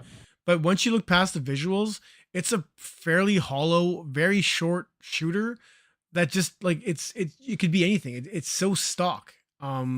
It's like, to me, it didn't do it. There wasn't enough like more weapons or more levels or more enemies. Like it was just you fought the same. It was just there. It was just padded. It felt like they had two stages down and just padded the heck out of it to make it a 4 or 5 hour game. So the reason it didn't make my list was because it wasn't like it just like missed the mark in one area that was like frustrating. It was just that's like, true. I guess it was just kind of like areas. you. It was just kind of like you were mediocre across the board a little bit. Like I still would recommend it to someone to play because I think it's like it almost does get by its visuals that like it doesn't hurt to play the game. And if you play it on hard mode, like you will get at least enough of a challenge, even if they're kind of brain dead. Okay, I've got a better one then that loses itself on one specific element. Okay, Everybody's golf. that made my list. Of course it did. And what's the one thing it's missing, Chris? Content and multiplayer. Multiplayer was what I was going with because I think content for sure. I don't even. Didn't it only have, it had like 3 courses or something? Yeah, 3 18-hole courses though. So there was still like what was it, just 56, 54. Yeah, but I mean, like you said, yeah. Ultimately, it's Achilles' heels. You're just practice mode. Yeah. And there was no real tournament either. No, there was nothing. There was no career mode. I think there was leaderboards. But there was no career mode. Like if you couldn't even just jump into an AI career, like with bots, you just played. Yeah, you just played. Basically, score chasing. Yep, that's all you did. And the factor is, I mean, obviously with what's the one that just came out that you reviewed? Ultimate Swing Golf, which is Ultimate the sequel. Swing Golf. And it's exactly what everybody's golf should have been. It had I think it had like 5 courses, and it had multiplayer right out of the gate. And yeah, it's like it's hard to recommend Ultimate Swing Golf, to be honest, next to Golf Plus, but it's the Hot Shots Golf franchise in VR, so it's a little more accessible. It's fun. Yeah, I mean, yeah. And I think even going more so is that the PSVR 1 had no golf games. So this was a big deal, and for them to drop the ball the way they did was just like, how? Like you don't even need. It's not like it's like a crazy. And it was an exclusive. There's just no reason for it not to have multiplayer. There's just no reason whatsoever. It's not like you have servers are there. It's not like you're really like contending with like 8 people. Just 2-player co-op. Like, all you need is just 2 players. Would have saved the game. But what hurts even more just around that whole story is that when I was doing my review for Everybody's Golf, no, not Everybody's Golf, Ultimate Swing Golf, they got shit titles. I'm just gonna say Everybody's Golf and Ultimate Swing Golf completely sounds like they were named by Japanese people. Everybody's Golf, yeah. Oh, it's a good idea. And like, Ultimate, I know, or like Ultimate Swing. You know what I mean? Like it's just like what, and I don't mean it to be. I know what you're saying. I know what you're saying. What I mean is that, and I don't mean it to be racist. As what I mean is that their English language barrier is on full display because there's something that's lost in I think in translation. Like when you go to like if you go to like get Chinese food, like fantastic dinner for 2, and it's like or there's like a Chinese place near us. It's like best Chinese food. It's like it's simple English. And it's Doom, like super fun demon killer. Yeah, right. And it's like I guess like Hot Shots Golf is not much better, to be honest with you. But it just I don't know. It just reminded me of like a Nintendo game with a title like that. But yeah. What I was gonna say is what hurts it even more is that Sony was really tight with the developer. Clap Hands, I believe, is their name. Yep. And I guess Sony like burned them. Like that relationship is soured. They were not a first-party studio, but they essentially were. They were like Sony, and now they're not. And so it's like if everybody, there's no good golf game on PlayStation. And PS1, you mean PSVR 1 you talking about? I'm talking about PSVR 2. There's Walkabout, that, but that's not real golf, right? No, this is true. There's no other. And so so like again, Everybody's Golf would be very well received, I think, PSVR 2. And to add insult to injury, again, Ryan Eagle, who's the head guy over at Golf Plus, just last week was in a conversation around. He was talking about like stuff they were adding to the game and this and that, and me and a couple guys were asking about like what, why no PSVR 2 port, and he said it just didn't make sense financially. And I said, like, does it have to be an either or? Because he was talking about like other things that they were putting money in, and he said, look, he's like just like on a like with financial like formulas that they use. He's like, and this was an interesting conversation that we kind of briefly got on there. He was just saying that it's not a matter of just like how much would it cost to port it to PlayStation. And yeah, like because I had said to him, you think with a game that has as much of a monetization system built into it as yours, it would be worth. Like, how many more maps, like courses can sell and this and that. But he said that like they actually look at it from a different point of view. Is that if they port it to another headset, then it increases their like chain of development time. So the time that it takes them to like get a course made and get it working on another platform as well, you know what I mean? Like the time the time that it eats up their development wise to release the game onto the PlayStation and have it ready for them as well is not financially worth it. It is right. It is smarter for that team to just do the course for the Quest basically, and then probably a quick PC port, which is probably just like the Quest is just the dumbed down version of the PC. And then just start on a new course. It's not fun. That sucks. There's not enough headsets in the market for them to make. It's like the cost of what it would hold the team up to do the port is not worth it. With a small team with a constant cycle of content, it's not worth it. And he pretty much kiboshed PSVR 2 for that reason alone, right there, because he's like, it just actually doesn't make sense. And I was like, wow, that sucks for PSVR 2 players. Yep. I mean, that's kind of a general consensus thing, I think, for a lot of developers. But that was something I never really thought of it along. Like, that's like, Ryan Eagle's I think he's a pretty sharp business guy, and it's why the game's done well. But that's such a cutthroat business answer of just like, our development cycle will be slowed down by bringing in another headset, and because our development cycle is ongoing with content turnout, that's actually not. It doesn't actually make sense to us to do. It's like we don't really. It's like it's not worth it to us to give you our game. Yeah. Like you. It's like he's basically saying, like, if you want to play our game, buy Quest 2. I mean, a Quest as well. Anyways, we're starting to hit our 90-minute mark. We are. There's so many more games. We could totally do a part 2 of this easy. And maybe we will. I'll just write here part 1. But I do need. There is a new game that I want to list on here, and this might be a bit of unpopular opinion, but I gotta say it. Call the Mountain, man. Call the Mountain. Call the Mountain was on my list. The reprojection in that game, for me, that's what it is for me. For some people, it might be it's too much of a climbing simulator. For some people, it might be the combat was too on rails. For some people, it might be that just the whole game is too linear. Like, I didn't care about all that. I knew, like, going in what that, I knew, like, as soon as I saw the early that game was going to be.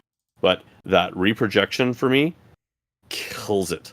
I can't play that freaking game. You reviewed that when it launched. I was on to other games, and I can't play it, man. I got an hour into it, and I hate it. I mean, yes, I could turn and swivel on a stool to get away from it, but I just don't want to.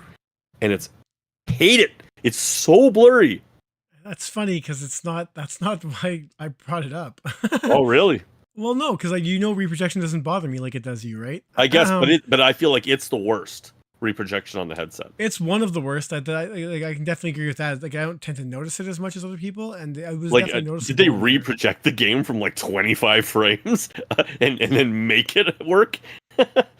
Yeah, I honestly go back and like said, like is that why it's worse? Like, is it not 6? Is it not 60 reprojected to 120? Is it like is it 40? Is it 40 reprojected to 120? Can it do that? Can it triple it? I don't even know. Just cheating it.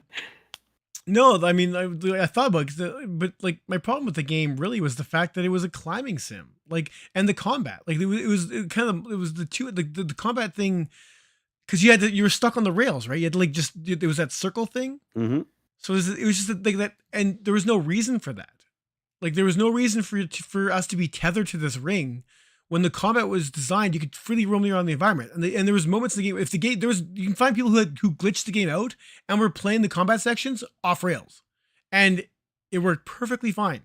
Because the game was like essentially the VR Worlds game for it. Like it was designed to be incredibly handholdy and accessible. Like it was designed to be that VR onboarding for anyone.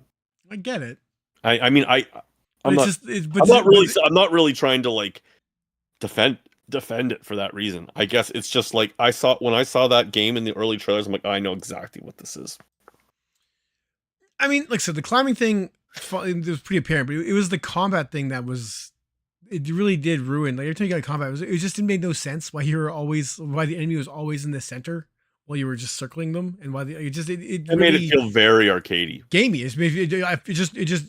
Like immersions become a bigger and bigger deal with me as I review more games. Where it's like if you're ruining immersion in some way, it affects me more, and that like this freeform movement, climbing and running around and doing all these crazy jumps and combat.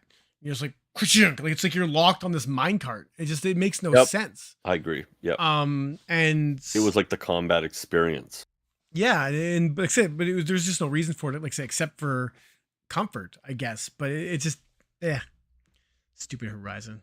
Otherwise, not though, good game. I still gave it a good review. Like it's a pretty game, and I don't mind climbing in VR by any stretch.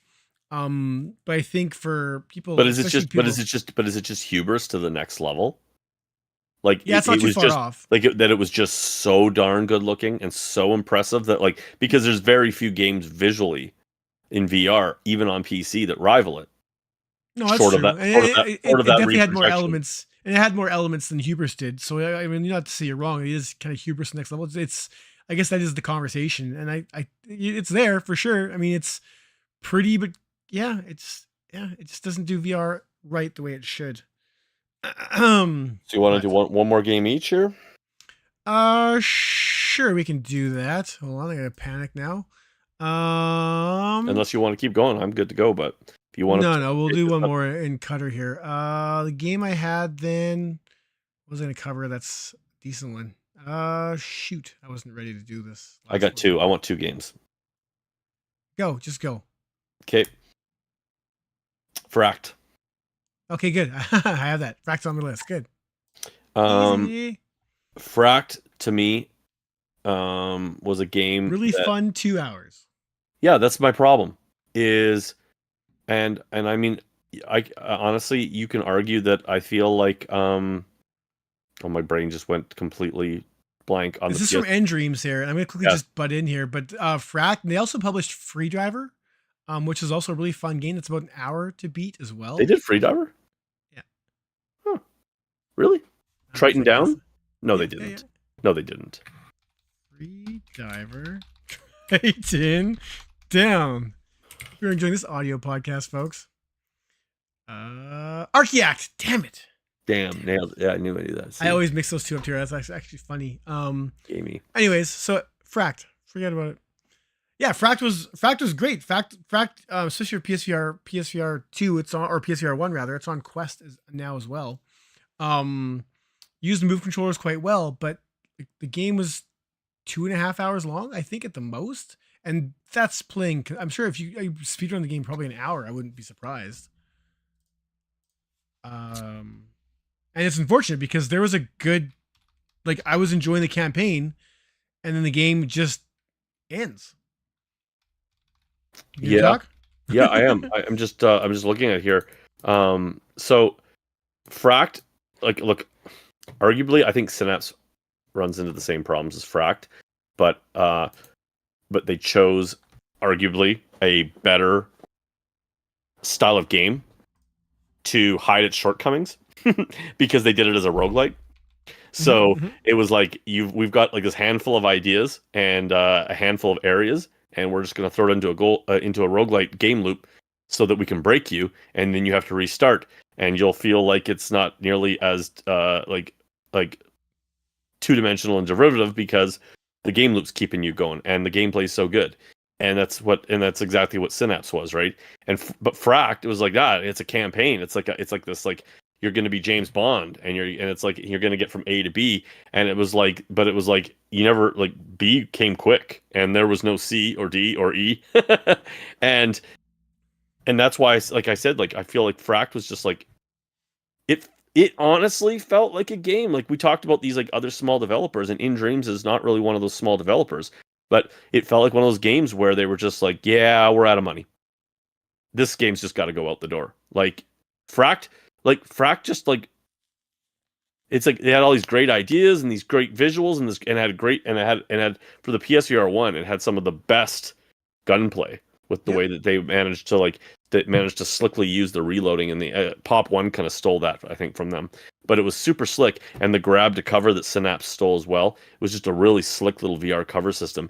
But like, it's just kind of like, after you did the skiing and you did the zip line a couple times, like, and you got used to its shooting mechanics, like it just kind of ran out of ideas. Oh yeah. I mean, you fought the same guys pretty much from the beginning to the end. Yeah, and there was a couple like, and they had a handful of like kind of arena type encounters where they started to ramp it up, and then it was done. Yeah. I was just like, this felt like stage 1, maybe stage 2 of at least a 5-stage game. It just didn't go to the next area. It didn't bring in the new guns. It just ran out of ideas. Like, I'd be curious to know what really happened there, because I just don't feel like that was the whole vision. I don't know. I mean, In Dreams does tend to put out smaller games, especially of late. I know. Basically since Fract, honestly. So I'm wondering if that's kind of just their kind of VR, like that's what they think VR is at now. They've always done bite-sized games. Like even Phantom Covert Ops, which was like on Quest and PC only, like was still like, it was like, yeah, I'm like, holy crap, this is like Splinter Cell in VR, but only the kayak stage. Yeah, Shooty Fruity. And I love Shooty Fruity, but it was short as shit. Ghostbusters: Rise of the Ghost Lord. Again, like it was very simple. But again, at least Ghostbusters was like based around like repeating those things. Mm-hmm. Little Cities was exactly what it sounds like. It was little. Like, I mean, and there's a couple of others. Like, there's a Deep Cut Bloody Zombies. If you guys remember that, it was like a beat 'em up. A beat 'em up. Side-scrolling beat 'em up. Yep, where you made better by VR. Where you could like look down and actually see what was coming. It was just trippy as shit. Yeah, it was cool. But hard. That was a hard game. To me, In Dreams is like Survios, man. Like Close.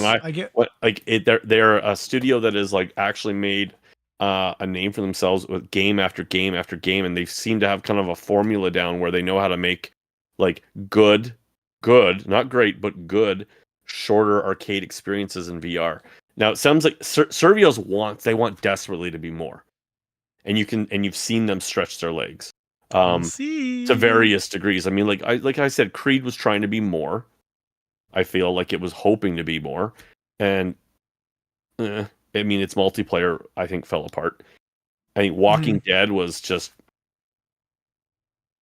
came out in a world where Saints and Sinners existed, but it also had its own. It felt padded to try to be something else.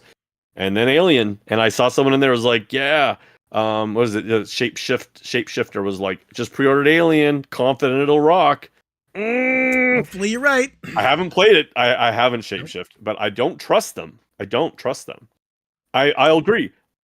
The stuff I've been seeing, it looks decent. Like it looks like it's actually got a decent campaign to it, but I am concerned that there's not a lot of depth to it. And I gotta say, I mean, not to get off on a tangent, but I gotta say, like the protagonist that you're playing, the chick, she just seems like she's gonna be an irritating person. I don't even want to hear her. Like, she sounds like she's doing like the tough black girl thing, but it doesn't sound genuine. Like, I'm not buying it, and it's just like, she's just like, yeah, I'm a soldier after the aliens. I'm like, oh my god, I'm just not buying this. It doesn't feel authentic. So I don't know. I got some concerns with that game. I wouldn't know. I guess my question to you, Shapeshifter, if you're actually you are still here because you just chatted. I want to know, why did you pre-order? Because I feel like I want to do an episode around this if we haven't already, I think. Just feel like pre-ordering is just a bad habit to get into in Maybe this you get 10% industry. off. I don't know. And that's got to be it. Like, I mean, you know what? I could even say something like, you know what? You got a discount? Okay, cool. I get it. You're rolling the dice. It's like, but like if you're pre-ordering on a PlayStation, especially, and you can't refund it either, like you're giving that developer money and then hoping they deliver, and a lot of times they don't. And Mm-hmm. it's like, and it's like some people pre-order just to like pre-order, just to be like it's ready to go. It's like Yeah, you're getting nothing. you can pre-download it. Yeah, ooh. And it's like, and I think Aliens giving like might be like a different gun skin. Ooh. I don't get it. I don't get it. I feel like we've been burned way too many times in this industry that like I'm not giving them my money until they prove. Like, I don't know. Although, that being said, I am guilty of there has been a few times where I have pre-ordered because I get access 2 days earlier. I'm like, oh, I'm such a piece of shit. Good job. Good job, Chris. Just for that artificial 2 day jump, almost I can't wait. Like, I need the $100 version to play 2 days earlier for a game that's probably gonna have online issues. Did you have another game? I feel like No, you said you were gonna finish off on two. I'll just let you take these because we seem to be sharing most of them anyways. So. okay. I did have Switchback. Oh, I did. Yeah, sure, go. I gotta do Switchback, and I'm not trying to shit on the PlayStation guys. I was just like, I was actually really trying to. You got to keep in mind, these are not games that I'm like dumping on. These are games that were like were close to greatness.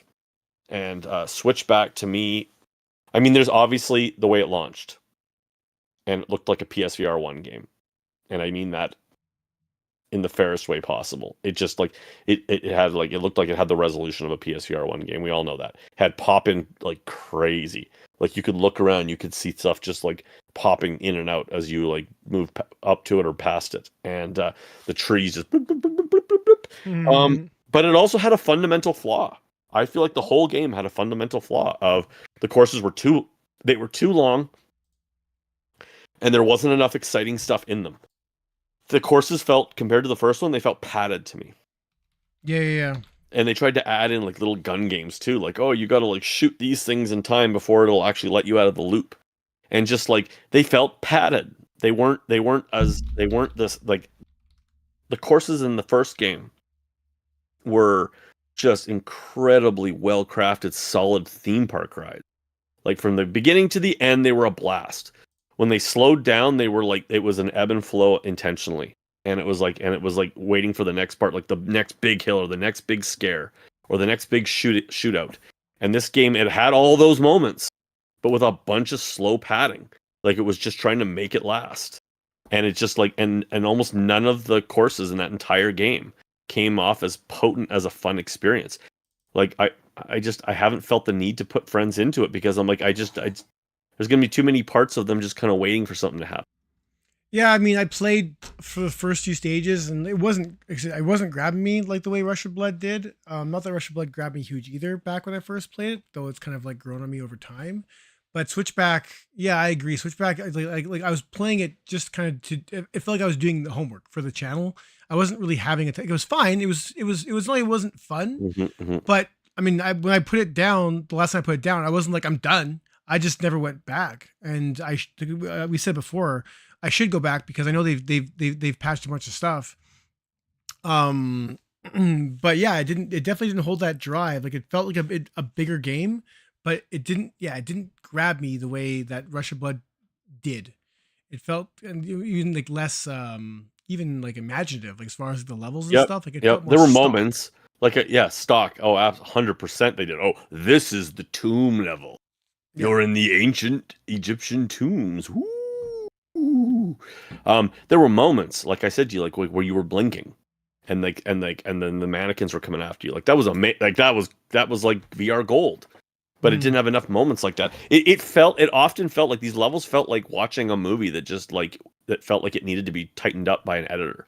Yeah, Like, yeah. like someone needed to come in and just like and make and you know and make it just like the beats happen more. It's almost like the whoever was designing these levels, like they didn't have a sense of pacing like the first game did.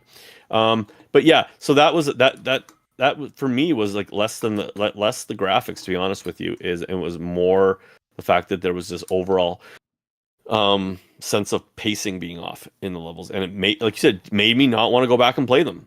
I felt like it felt like a chore, like as I was trying to get through the levels to review it, and I was like, that sucks.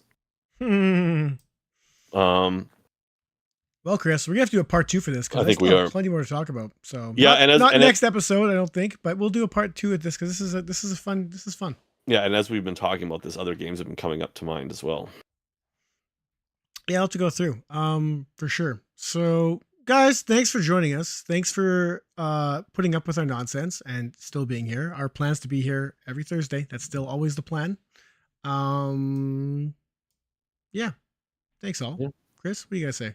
Well, Chris does bad Japanese accents and offends every single Japanese viewer we have. Yeah. Cancelled. Yeah, I think that's all I got. Man, we're getting close to Christmas. And we got Behemoth coming pretty quick. Curious to see whether that game delivers. Talking about pre-orders. We'll see. Comes out next week, so stay tuned to the channel, guys. Hopefully we can give you the coverage you deserve. You deserve nothing. All right. On that note, Chris.